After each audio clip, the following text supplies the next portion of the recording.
अगर मैं फेल हो गई तो क्या मैं किसी काम की नहीं रहूंगी? यह सवाल अनन्या के दिमाग में हर रात घूमता रहता था। नमस्कार दोस्तों, अनन्या 18 साल की एक साधारण सी लड़की थी जो कोटा में रहकर नीट की तैयारी कर रही थी। उसका सपना डॉक्टर बनना था, लेकिन सच कहें तो यह सपना सिर्फ उसका ही नहीं, उसके पूरे परिवार का था। अनन्या के पापा अक्सर अनन्या से कहते रहते थे कि बस एक बार डॉक्टर बन जाओ, फिर जिंदगी सेट है। इस बात को सुनकर अनन्या हंस और मुस्कुरा देती थी, पर अंदर से वह काफी दबाव महसूस करती थी। कोटा की जिंदगी आसान नहीं थी। सुबह 6 बजे उठना, जल्दी तैयार होना, कोचिंग जाना, घंटों क्लास में बैठना, फिर कमरे में वापस आकर खुद से पढ़ाई करना। हर हफ्ते टेस्ट होता था। टेस्ट का नंबर ही मानो जैसे अनन्या की खुशी और दुख तय करते थे। अगर नंबर अच्छे आते हैं तो दिन ठीक गुजरता था, अगर कम आते हैं तो उसे लगता जैसे सब खत्म हो गया। और ये कॉमन सी बात है दोस्तों, ये हम सबके साथ होता है। लेकिन धीरे धीरे अनन्या ने खुद को दूसरे से तुलना करना शुरू कर दिया। उसकी क्लास में कई बच्चे हमेशा टॉप करते थे। ये सब देखकर वो सोचती थी शायद मैं उतनी तेज नहीं हूँ। रात को पढ़ते पढ़ते उसका मन घबराने लगता था। किताब तो खुली रहती थी पर दिमाग कहीं और ही चलता रहता। एक दिन अनन्या ने इंस्टाग्राम पे अपने स्कूल के कुछ फ्रेंड्स की तस्वीरें देखी।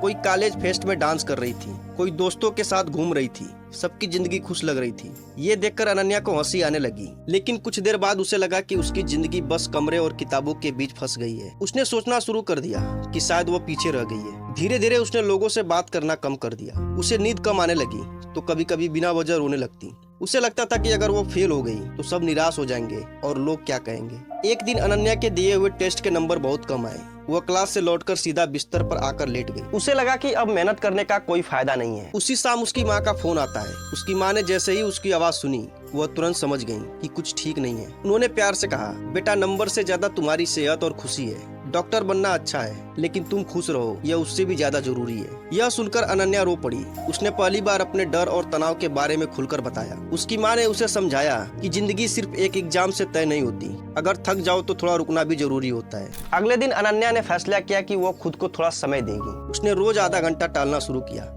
पढ़ाई के बीच छोटे छोटे ब्रेक लेने लगी। अपनी एक दोस्त से खुलकर बात की। धीरे धीरे उसे हल्का महसूस होने लगा। कुछ हफ्तों बाद अनन्या ने महसूस किया कि जब वो खुद पर इतना प्रेशर नहीं डालती तो पढ़ाई भी बेहतर होती है। उसे समझ आ गया कि असली ताकत सिर्फ नंबर लाने में नहीं, बल्कि मुश्किल समय में खुद को संभालने में है। अनन्या अब भी मेहनत करती है, लेकिन अपने मन को सुनकर। उसने सीख लिया है कि सपने जरूरी है, लेकिन उनसे भी ज्यादा जरूरी है प्रेशर से बाहर रहना और खुद से प्यार करना। आज की जेनजी जनरेशन दिखने में जितना कॉन्फिडेंस, डिजिटल स्मार्ट और खुलकर अपनी बात रखने वाले हैं, अंदर से उतनी ही प्रेशर और अनसर्टेनिटी से जूझ भी रही है। सोशल मीडिया पर परफेक्ट लाइफ की रेस, करियर की टफ कंपटीशन, रिश्तों में इंस्टेबिलिटी और हर समय ऑनलाइन रहने की आदत, ये सब मिलकर उनके मेंटल हेल्थ पर गहरा असर डाल रहे हैं। और इसका नतीजा छोटी छोटी बातों पर चिड़चिड़ापन, ओवर थिंकिंग और एंजाइटी जैसे प्रॉब्लम तेजी से बढ़ती दिखाई दे रही है। क्या आपने कभी सोचा है कि आज की सबसे कनेक्टेड जनरेशन जेन जी अंदर से इतनी टूटी हुई क्यों महसूस कर रही है? मोबाइल, इंटरनेट, सोशल मीडिया, अपनी छुट्टी सब कुछ होने के बावजूद भी आज के युवा पहले से ज्यादा अकेले, उलझे हुए और डिप्रेस्ड क्यों हो रहे हैं? हर दिन लाखों पोस्ट, रील और स्टोरीज में खुशियों का दिखावा दिखाई देता है, लेकिन इन खुशियों के पीछे छुपी सच्चाई शायद बहुत अलग है। रात रात भर जागना, लगातार दूसरों से तुलना करना, करियर और फ्यूचर को लेकर डर, क्या ये सब मिलकर इस पीढ़ी को अंदर से खोखला बना रहे हैं, या फिर इसके पीछे कोई और गहरी वजह छुपी हुई है जिसके बारे में हम खुलकर बात ही नहीं करते? शायद सच उतना आसान नहीं है जितना हमें दिखता है। इस वीडियो में हम उस सच्चाई की परतें खोलने वाले हैं जो बताती है कि आखिर क्यों आज के जेन जी पहले से ज्यादा स्ट्रेस, लोनलीनेस और डिप्रेशन का सामना कर रही है। और सबसे बड़ा सवाल है, क्या इस प्रॉब्लम से बाहर निकलने का कोई रास्ता है, या यह प्रॉब्लम आने वाले समय में और भी बड़ी होने वाली है? चलिए इस टॉपिक को समझने की कोशिश करते हैं आज की इस वीडियो में।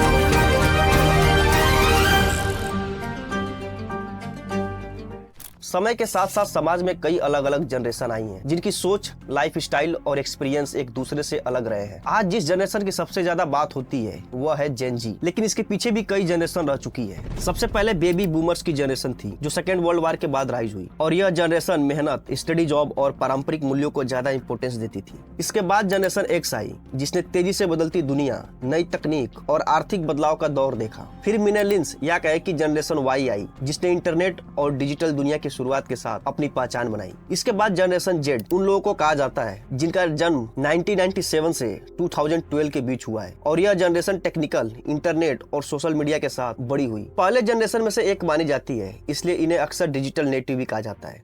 जेन जी के लोग पहले से ही स्मार्टफोन, इंटरनेट वीडियो प्लेटफॉर्म और सोशल मीडिया जैसे यूट्यूब, इंस्टाग्राम, फेसबुक, टिकटॉक का उपयोग करते आए हैं, जिसकी वजह से उनकी सोच, लाइफ स्टाइल और काम करने का तरीका पिछले कुछ जनरेशनों से काफी अलग दिखती है। इस जनरेशन की सबसे बड़ी स्पेशलिटी यह है कि यह इंटरनेट की दुनिया में बहुत तेजी से जानकारी प्राप्त कर लेती है और किसी भी विषय पर जल्दी सीखने की क्षमता रखती है। जेन जी की सोच काफी स्वतंत्र और आधुनिक है। यह पीढ़ी सामाजिक मुद्दों जैसे पर्यावरण, लैंगिक समानता, मेंटल हेल्थ और मानव अधिकारों के प्रति अधिक संवेदनशील होती है। इंटरनेट की वजह से इन्हें दुनिया भर की खबरें और विचार तुरंत मिल जाती है, जिससे उनकी सोच और ग्लोबल बन जाती है। साथ ही जेन जी के लोग artificial intelligence, online education, digital marketing और गेमिंग इंडस्ट्री में काफी इंटरेस्ट रखते हैं। हालांकि इस जनरेशन को कई सारी चुनौतियां भी आई। लगातार इंटरनेट और सोशल मीडिया के उपयोग से कई बार ध्यान भटकने, मेंटल स्ट्रेस और तुलना की भावना जैसी समस्या भी सामने आती हैं। फिर भी जेन जी को फ्यूचर की सबसे प्रभावशाली जनरेशन में से एक माना जा रहा है, क्योंकि यह तकनीक को तेजी से अपने वाली एक बदलाव को स्वीकार करने वाली पीढ़ी है। आज के समय में स्कूलों, कॉलेजों और शुरुआती करियर में जो युवा दिखाई देते हैं, उनमें से अधिकतर जेन जी के ही लोग होते हैं। आने वाले सालों में यही जनरेशन समाज, अर्थव्यवस्था और तकनीक के क्षेत्र में बड़े डिसीजन लेने वाली शक्ति बनेंगे। इसलिए इस जनरेशन को जानना और उनके सोच को समझना आज के समाज के लिए बहुत महत्वपूर्ण माना जाता है। डिप्रेशन मेंटल हेल्थ से जुड़ी एक बीमारी है, जिसे मेडिकल की भाषा में मेजर डिप्रेसिव डिसऑर्डर कहा जाता है। इसका मतलब ये नहीं कि हर एक यूथ बीमार है, लेकिन बहुत से यूथ को लगातार तनाव और डिससेटिस्फेक्शन महसूस होने लगा है। इसके पीछे कई सामाजिक, पारिवारिक और तकनीकी कारण मिलकर काम करते हैं। पहला रीजन है सोशल मीडिया और इंटरनेट का दबाव। आज के युवा अपना बहुत समय मोबाइल और एप्स पर बिताते हैं। इन प्लेटफॉर्मों पर हर कोई अपने जिंदगी का अच्छा हिस्सा दिखाता है। महंगी चीजें, घूमना फिरना, फिट बॉडी, अच्छी लाइफ स्टाइल। जब कोई नॉर्मल लड़का या लड़की इसे बार बार देखता है तो उसे लगता है कि बाकी लोग उससे ज्यादा सक्सेसफुल और हैप्पी हैं। इससे कंपेयर शुरू हो जाती है और धीरे धीरे आत्मविश्वास कम होने लगता है। उसे लगता है कि उसकी जिंदगी उतनी अच्छी नहीं है और इसी रीजन से उसके अंदर उदासी और निराशा बढ़ने लगती है। दूसरा रीजन है करियर और पढ़ाई का दबाव। इंडिया में बचपन से ही पढ़ाई और नौकरी को लेकर बहुत सारी उम्मीदें होती हैं। अच्छे नंबर लाना है, अच्छे कॉलेज में एडमिशन लेना है और जल्दी से जल्दी अच्छी नौकरी पाना है। ये सब दबाव यूथ पर लगातार रहता है। कई बार पेरेंट्स और सोसाइटी की उम्मीदें इतनी ज्यादा होती है कि अगर किसी एक नॉर्मल से स्टूडेंट से थोड़ी भी गलती हो जाए तो वो खुद को अनसक्सेसफुल समझने लगता है। कंपटीशन भी बहुत ज्यादा बढ़ गई है। सरकारी नौकरी, इंजीनियरिंग, मेडिकल या किसी दूसरे फील्ड में सीटें सीमित है, लेकिन उम्मीदवार लाखों होते हैं। इसी कारण चिंता और डर लगातार बना रहता है कि अगर मैं सफल नहीं हुआ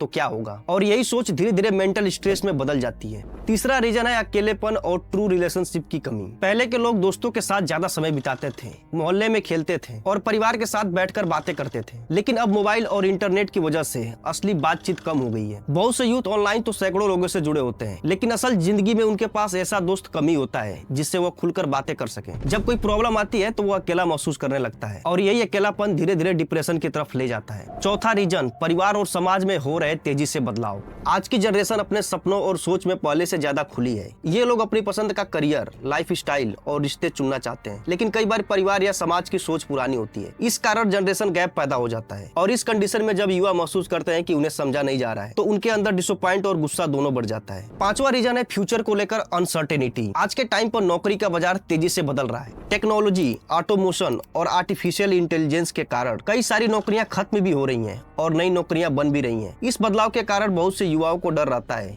कि उनका भविष्य सुरक्षित होगा या नहीं। फाइनेंशियल प्रेशर, बढ़ती महंगाई और स्टेबल करियर की कमी भी मेंटल स्ट्रेस बढ़ाती हैं। इसके अलावा नींद की कमी और अनबैलेंस लाइफ स्टाइल भी एक बड़ी रीजन है। बहुत से युवा देर रात तक मोबाइल चलाते हैं, गेम खेलते हैं या वीडियो देखते रहते हैं। इससे नींद पूरी नहीं होती और शरीर दिमाग दोनों थक जाते हैं। लगातार थकान और खराब दिनचर्या मानसिक स्वास्थ्य को कमजोर कर देती है। यूनिसेफ के अनुसार 15 से 24 साल के लगभग 14% युवा अक्सर उदासी या डिप्रेशन जैसा महसूस करते हैं। वहीं WHO के डेटा के अनुसार 18 से 24 वर्ष के युवाओं में डिप्रेशन 9.3% 2020 से बढ़कर 16.8% 2022 तक पहुंच गया। इंडिया में लगभग 60% मानसिक रोग 35 साल से कम उम्र में पाए जाते हैं। हालांकि यह समझना जरूरी है कि डिप्रेशन सिर्फ एक कारण से नहीं होता, बल्कि कई छोटे छोटे कारण इसे मिलकर बढ़ाते हैं। अच्छी बात यह है कि अगर समय रहते इस पर ध्यान दिया जाए तो इससे बाहर निकलना पॉसिबल है। पहले जिन कामों में मजा आता था उसमें अब दिलचस्पी खत्म हो जाती है। जिन कामों से पहले खुशी मिलती थी अब वो बोझ सा लगने लगता है। थकान और ऊर्जा की कमी महसूस होती है। छोटा सा काम करने में भी बहुत थकान और कमजोरी लग सकती है। नींद की समस्या भी डिप्रेशन का संकेत हो सकता है। कुछ लोगों को बहुत ज्यादा नींद आती है, जबकि कुछ को ठीक से नींद ही नहीं आती। भूख में बदलाव भी देखने को मिलता है। कभी कभी इंसान बहुत कम खाने लगता है तो कभी जरूरत से ज्यादा खाने लगता है।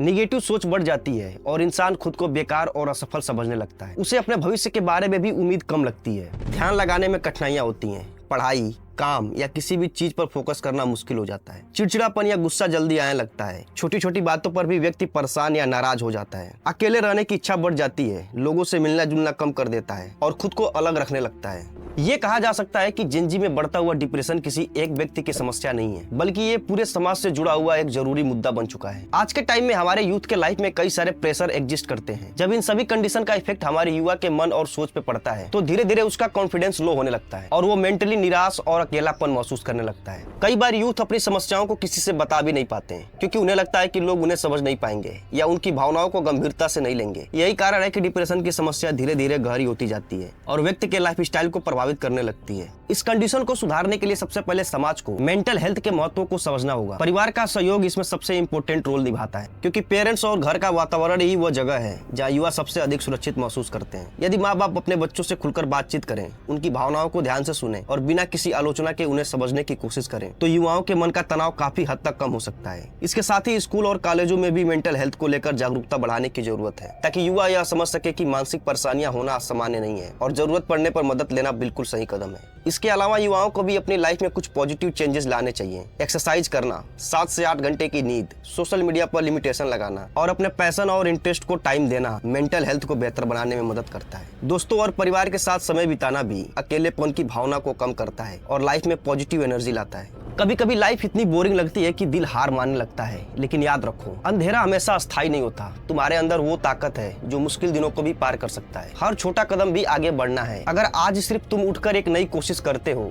तो वही जीत है। अपनी तुलना दूसरों से मत करो, क्योंकि हर एक की डेस्टिनी अलग होती है। अपने सपनों को याद रखो और खुद पर भरोसा करो। मुश्किल वक्त तुम्हें तोड़ने नहीं आता, बल्कि मजबूत बनाने आता है। तुम अकेले नहीं हो, तुम्हारी कहानी अभी बाकी है। उम्मीद करता हूँ दोस्तों ये वीडियो आपको पसंद आई होगी। तो मैंने और सारी भी वीडियो बनाई है जिसे आप जाकर देख सकते हैं। वीडियो देखने के लिए बहुत बहुत शुक्रिया।